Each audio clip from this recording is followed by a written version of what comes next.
Today we're going to practice combination cooking. And as the name suggests, we're going to combine more than one cooking technique that we've already practiced. So in front of me here I have a pot roast. We're going to saute that pot roast in hot fat and get lots and lots of color. You're going to see the Maillard reaction developing right in front of you. Then we're going to turn the temperature down, add liquid, and simmer this tough cut of meat to tenderness. It's going to be delicious, it's going to be rich, it's going to be fork tender, and you will be so impressed with your new skill set. Now, combination cooking is actually two different techniques. One is braising and one is stewing. And I'll tell you the difference in just a few words. Braising typically is reserved for larger cuts of tough meat, portion-sized or multi-portion sized. Stewing, as you know, think about a lamb stew, is bite-sized pieces of meat, and in a stew typically there's more liquid. But beyond that, the techniques are almost interchangeable. As you can see, I've got some mise en place laid out here in front of me. I'm going to turn a pan up a little bit. I have a beautiful piece of meat. Now, up to this point, we've been cooking tender meat. And what I'd like you to do is imagine in front of you a cow. At either end are legs. Those legs are nothing more than engines that are constantly moving and exercising to get that cow from point A to point B. The more exercise the muscle gets, the tougher the meat will be. And then in the middle, the portion of the cow that joins those engines together does not get a lot of exercise, and so that meat is tender. The closer you get to the ground, the tougher.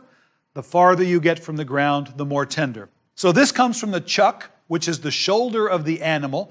It works a lot, and as you can see, there's a lot of connective tissue. There's a good deal of fat, and there's even a couple of bones. If I put that into a saute pan just to saute, it would end up tough. But because we're going to be braising it, everything that you see here gives you some type of flavor or texture. The bones will give you the same flavor that we had in a stock. The fat will make this meat rich, and the connective tissue above about 160 degrees begins to melt into gelatin and gives you a wonderful mouthfeel. I'm going to take and season this piece of meat pretty well. I've got the pan on, and we're going to brown this as the first step of our braise. Now, we need a pan that can withstand the high heat, and I've got canola oil here, which should just be fine. I'll put the oil in.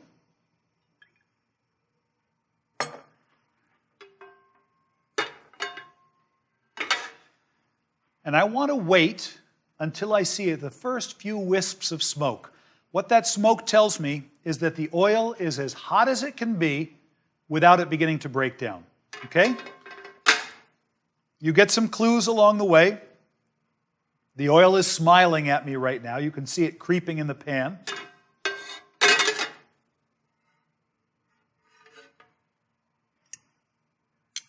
And there's the first of the smoke.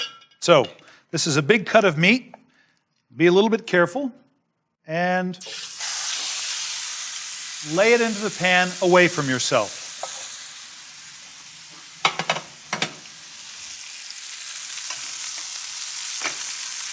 If you take a look at this pan, while it's browning, I'd like to tell you about what the correct pan for braising actually is. I need a pan that's large enough to accommodate what I'm cooking, and you can see this fits the bill. But more than that, I want a pan that is not too large, because the larger it is, the more liquid I will need to add, and at some point we move from the sublime to the ridiculous. I have to add so much liquid to fill up this pan that it just doesn't make sense. So a snug fit, I think, is exactly what we're after. It is important that any pan you use for a braise have a nice tight-fitting lid, because we're going to want to trap the steam that's coming off this braise as it cooks. So tight-fitting lid is important, and a pan that's of the right size. This is great because it has two handles. It's going to be pretty heavy, so it's easy to take to and from the oven. Beyond that, if you have a pan that is heavy, And by that, one that has thick walls on it.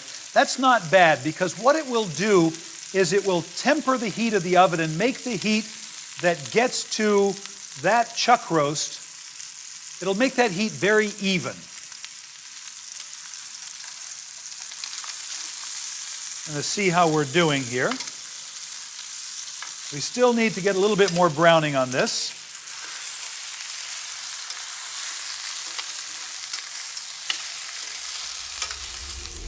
Okay, it took about 5 minutes on the first side. I flipped it over, and you can see the beautiful browning I've got.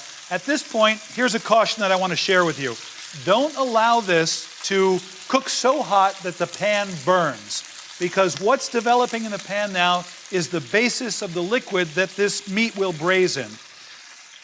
I'm going to take this meat out, and when you've got a big piece of meat like this, take your time. You want to be safe. And if I tip this up, you can see the fond that's beginning to develop in the bottom. The pan is hot. I'm going to introduce some aromatic vegetables. I've got onions here, and those are going to go into the pan, and I'm going to cook them until they're brown.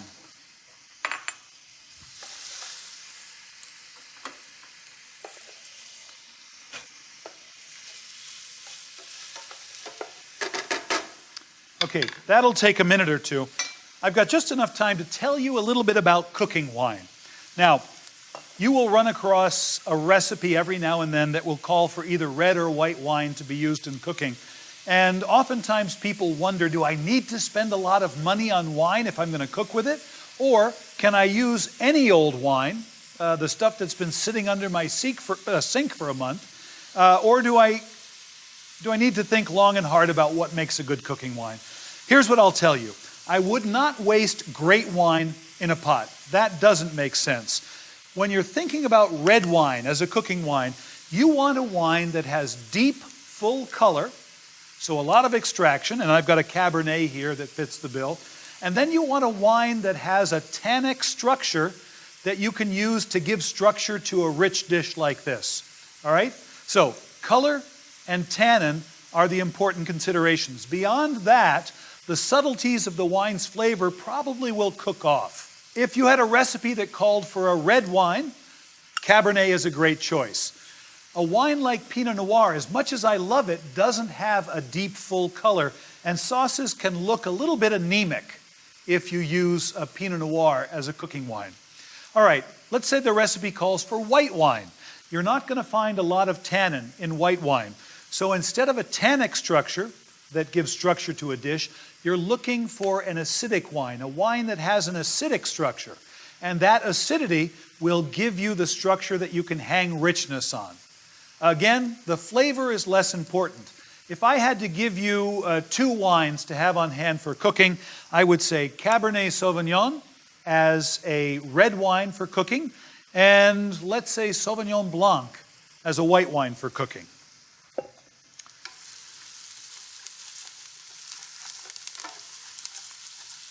Now, we're making a dark dish here.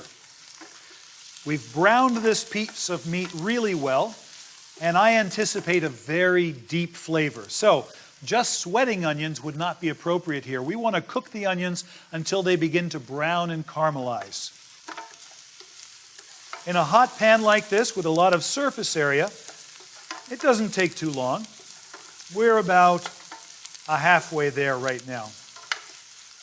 The moisture that was in that onions, interestingly enough, is just enough moisture to dissolve the fond that's on the pan, and now that fond is released and it's beginning to cling to the onions. When you're making a braise like this, it's pretty common that you will have aromatic vegetables, a piece of meat that's relatively tough with fat and connective tissue, and if it has bones as well, so much the better. And then, when the onions are browned or the aromatic vegetables are browned, it's pretty common that some sort of tomato product will go in. So I'm adding tomato paste here, and I want to cook a little bit of the sweetness out of it. I want to take it from a bright red to sort of a brickish red. It doesn't take very long to do, but it makes a huge difference in the flavor. Imagine for a second that you had a pot roast with this undertone of sweetness. That might seem awkward.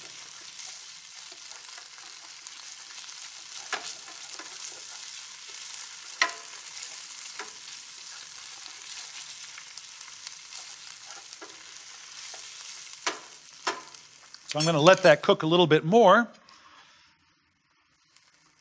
And I'm going to bring over a selection of vegetables.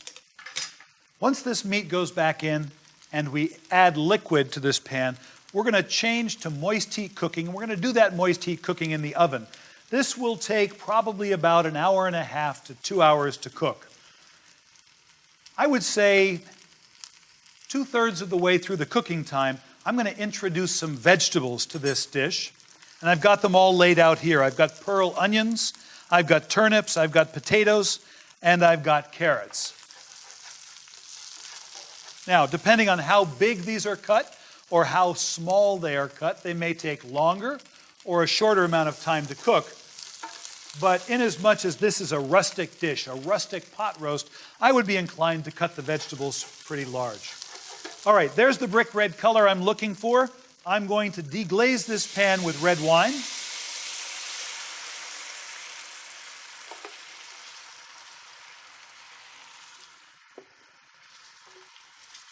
And we're going to reduce that wine. We're going to get rid of most of its liquid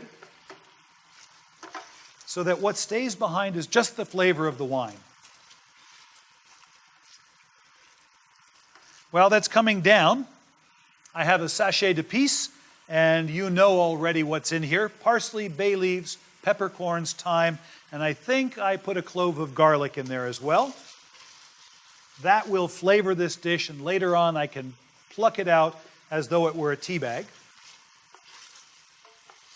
Now that the wine is reduced, I'm going to come and grab this piece of chuck, and I'm going to put it back into the pan. Any of these liquids can go in as well. And we're about at the point where we're going to switch from dry heat cooking with fat, sauté, to moist heat cooking. And I'm going to do that by introducing veal stock and some chicken stock.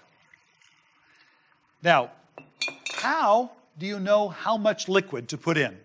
Well, the common sense rule is that the liquid should come about halfway up. But in a practical way, if you don't have enough sauce for every portion of meat, then you've shot yourself in the foot. So make sure, as you judge this will reduce by about half, that you have enough sauce. The rule of thumb, I think, is a pretty good one. 1/3 to 1/2 of the way up. Bring it up to a simmer. I'll add just a little bit more. And then we're going to pop this into the oven at 350 degrees with a lid on it so that all the steam that is coming off of that liquid is trapped. Every half an hour or 20 minutes, I'm going to check it. I can flip the meat top to bottom, and then I can put it back into the oven, and it will cook very, very happily while you get on with your life. You read the paper, you take a nap, everything will be right with the world.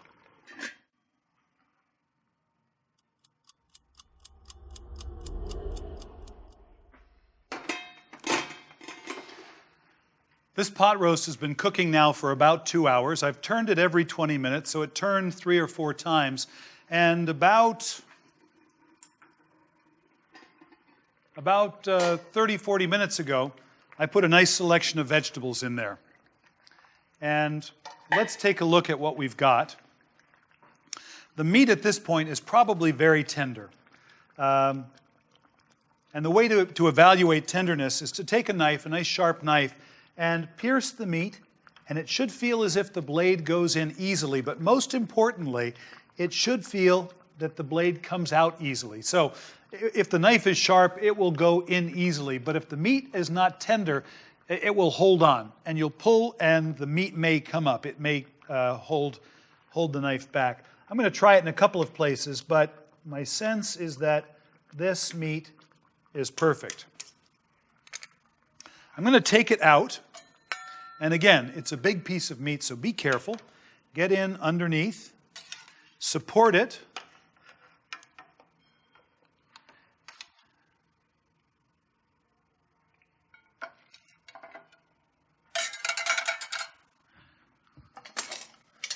What you see here is my sachet, and we're going to set that aside.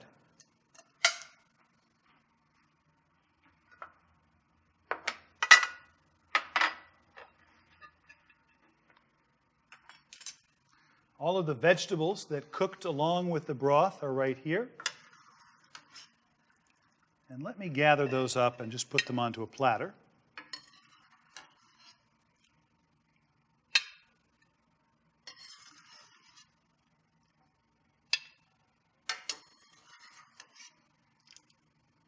The same rule applies for determining doneness on vegetables as it does with the meat.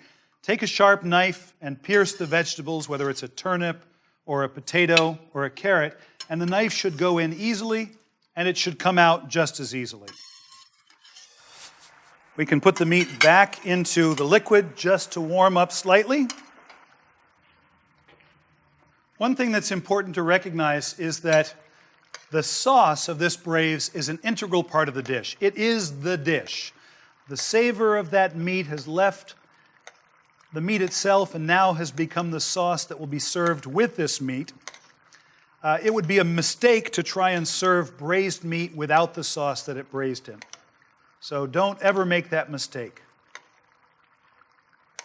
You can see what a wonderful shiny sauce is beginning to develop here.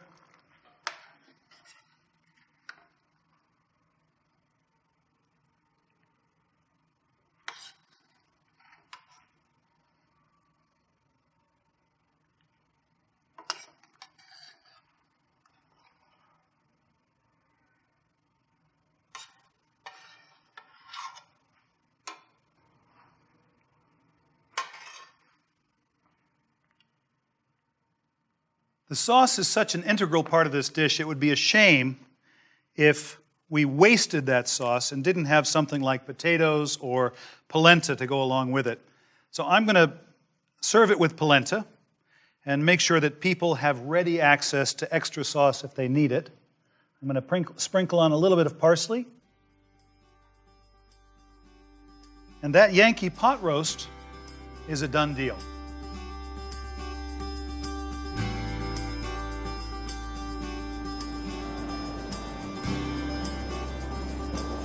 Now I'd like to make a lamb stew. We've already made a pot roast, but stewing is just a little bit different than braising. What I have here in front of me is a piece of lamb shoulder. This cut of meat is a little bit tough. If you take a peek, you can see the fat and the connective tissue. This is probably one of the few cuts on a lamb that is tough enough to braise. If you make the mistake of trying to braise or stew something like a leg of lamb, it doesn't work out very well. It gets dry and cottony because the fat is missing and the connective tissue both. It's just too young an animal. All right, I'm going to set that aside. What you can see that I have here is that lamb cut up into big cubes of about 1.5 inches on a side. I think it's a good idea not to cut this meat too small, and the reason for it is that as it cooks, it will shrink down. So if you start cutting it the size you ultimately want it, chances are your stew is going to look a little bit like a train wreck. All right, I've got the meat. I'm going to season it with a little bit of salt and pepper, a little bit more salt and pepper, probably about 6 times as much salt as pepper.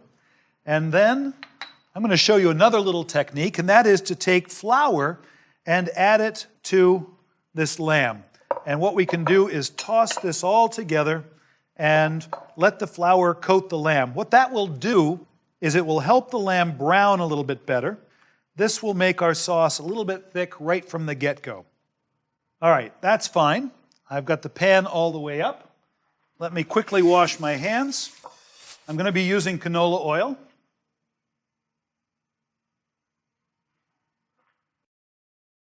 While this heats up, let me just share with you that probably the big difference between stewing and braising is the amount of liquid and the size of the meat. Stewing has the meat cut up into bite-sized pieces and will use a lot of liquid. This meat will be covered with liquid when it's cooking. Braising, we used a much larger piece of meat, multiple portion piece of meat, and we used less liquid. All right, that's nice and hot. Be careful you don't splash hot fat on yourself. And we're going to get this meat browned.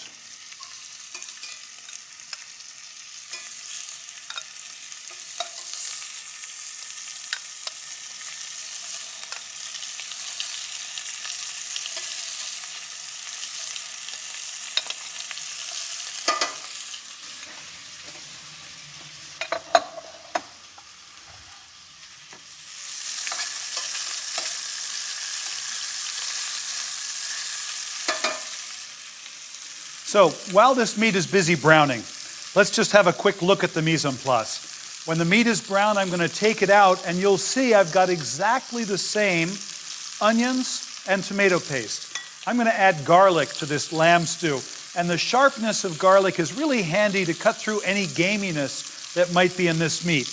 I have the same sachet d'épices. I've got a nice selection of vegetables that we'll put into our stew later on.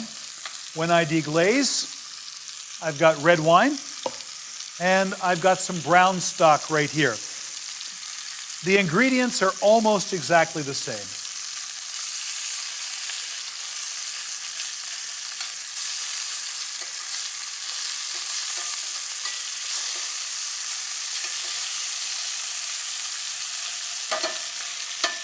Another quick comment.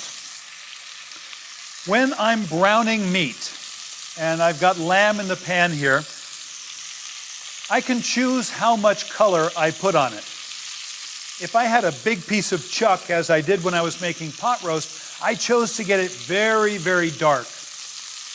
This meat is a little bit more delicate in flavor. It's a younger animal, and so I might choose a little bit less Maillard reaction, a little bit less browning, and I think that would be appropriate.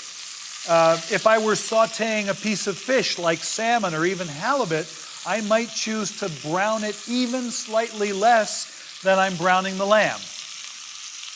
I would take my cue from the intensity of flavor in the foodstuff that I'm cooking.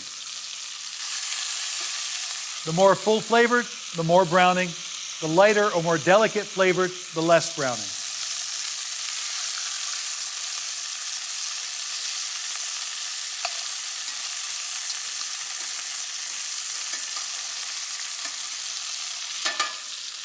If at any point when you are browning this meat, you notice that the moisture has come out of the meat and it has filled the pan, and you're not hearing that sizzle, instead you're hearing simmering or boiling, you know you've overloaded the pan. The pan is too small for the amount of meat that you put into it, and it simply can't recover. One of the nice things about adding flour to the outside of the meat is that as that moisture comes out, the flour cooks and actually captures that moisture, basically thickens it on the outside of the meat, and it keeps this sizzling away very, very nicely.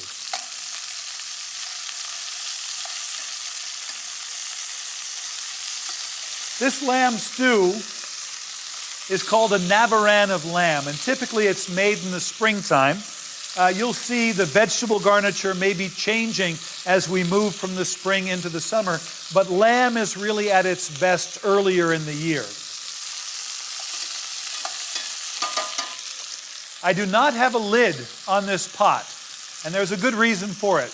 If I want this to keep cooking, I don't want to trap moisture in there, but allow the moisture to pass off. If I added a lid, that would trap moisture, and that's not what I want. So the lid stays off.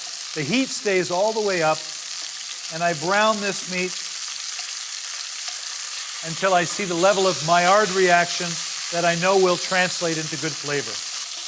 All right, this meat is nicely browned. You can see as I pull it out the wonderful browning that's taken place. I'm going to move it to a plate on the side so that I can introduce the onions.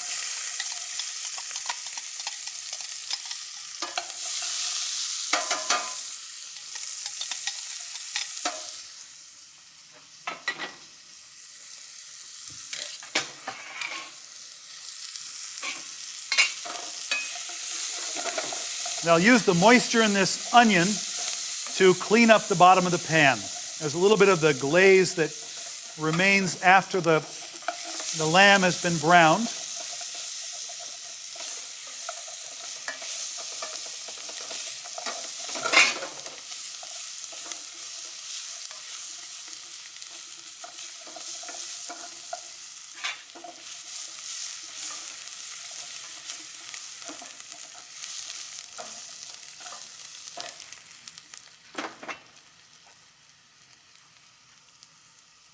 Okay, I'm going to add the tomato paste into this pan, just the same way as if this had been a braise. And we'll brown that tomato paste a little bit, and at the same time I'm going to add the garlic.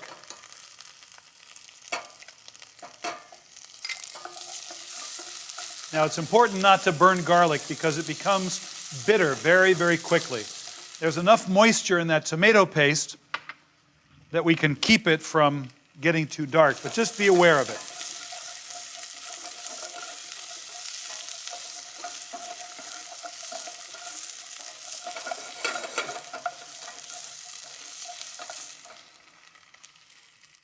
Time to deglaze with red wine.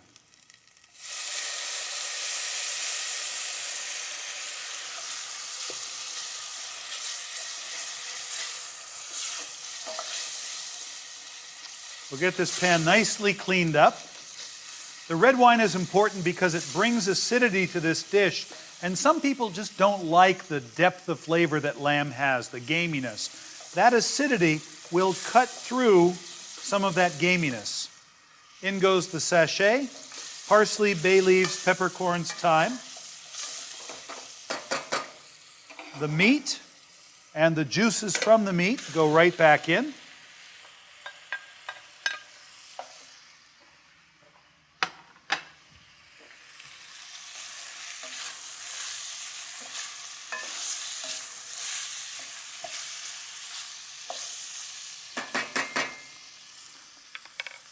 And this time when we add liquid, it's not a third of the way, it's not a half of the way. This lamb needs to be completely covered.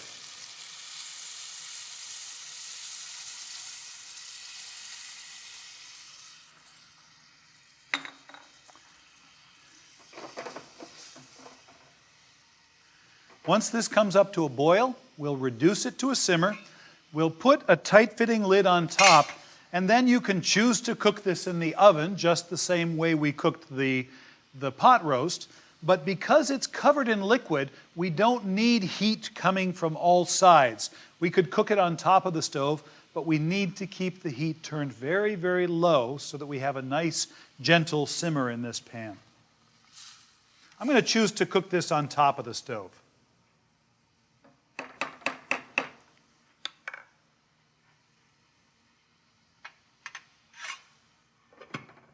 All right, I'm going to move this over and bring in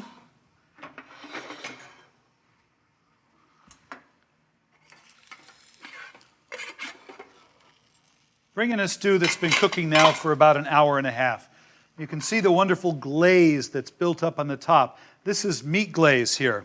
And you look inside the pan and you see the really rich, delicious dark brown of the stew. What we need to do is pull out the sachet. Actually, I'm going to leave it in there. Here's what I'm going to do. I look at this and I can see that the liquid is a little bit too thin. I can taste it. And it could stand to reduce a little bit. And so I'm going to reduce it. If you have to reduce anything quickly, a narrow pan with not very much surface area will take longer than a broad pan with a lot of surface area. So I'm going to turn up the pan at the other end of the stove. I'm going to strain the meat out because at this point I know the meat is already done.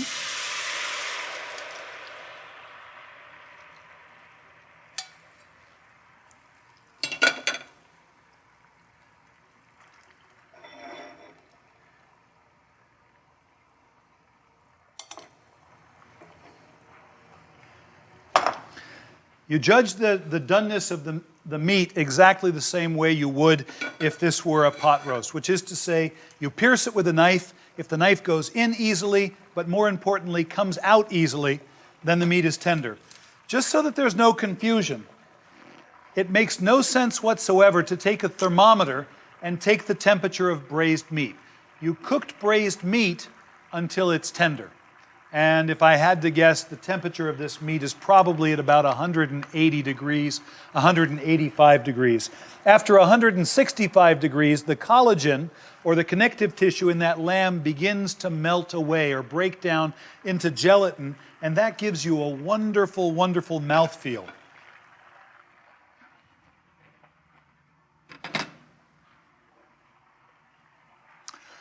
Now, I purposely have this pan a little bit off-center.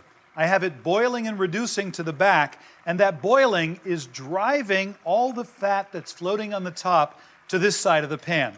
And I want to skim that off. Lamb fat has a very pronounced flavor that many people don't like. I don't want a greasy lamb stew, and I don't think you do either. So we'll take care of that by just skimming that fat off the top.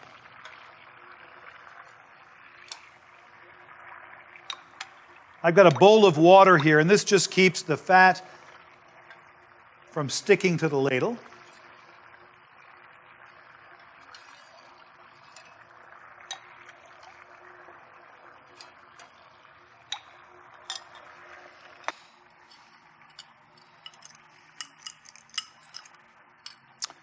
And even though I did start with a little bit of flour on the lamb, I'm going to thicken this just slightly. So again, a small amount of flour. It goes in while you're stirring. And don't evaluate the consistency until it comes back to the boil.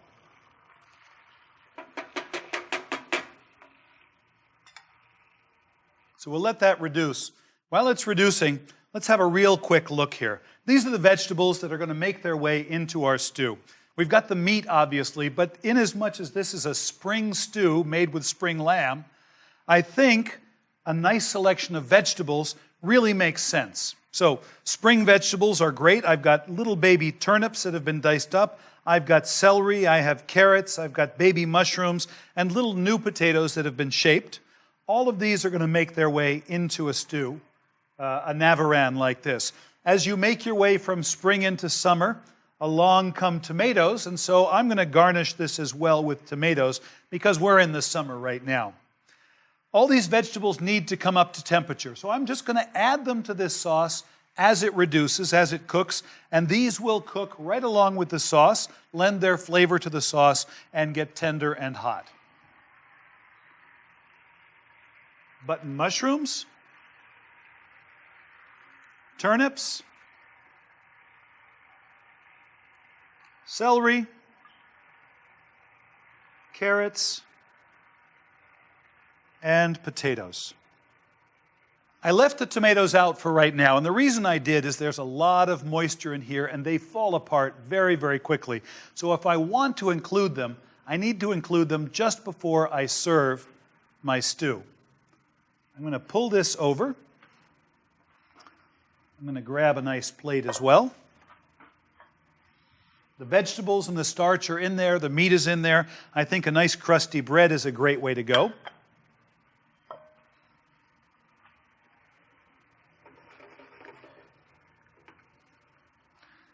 Probably not too soon to start thinking about seasoning this sauce.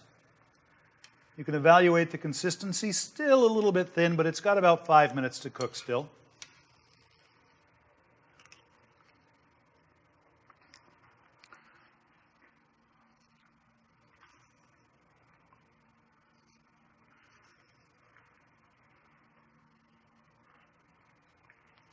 Okay, I'm happy with that.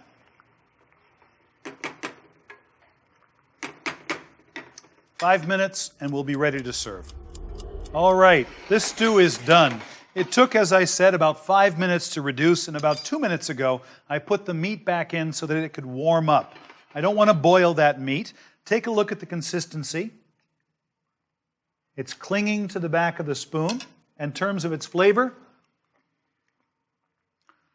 there's no gaminess to this at all. It's savory and rich and delicious. I'm so impressed with the way it turned out, and I'm sure you would be as well. Let's go ahead and serve some of this up. We want some of this meat, but remember the vegetables are just as important to this dish. So make sure that the vegetables are well represented.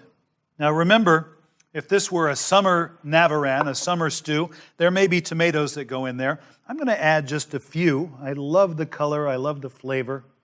For me, it's the color of summer. And then I've got some flowering thyme that just came out of the garden. And when you put it on a hot dish like this, it suddenly becomes really aromatic. You know, what we've given up in freshness, I just got back by adding fresh herbs and tomatoes. So that's it. A navaran of lamb. It's made with lamb shoulder. Other tough things that you could braise, vegetables would work really well. There's certain fishes that are tough enough to braise, but this lamb shoulder makes a delicious, delicious meal.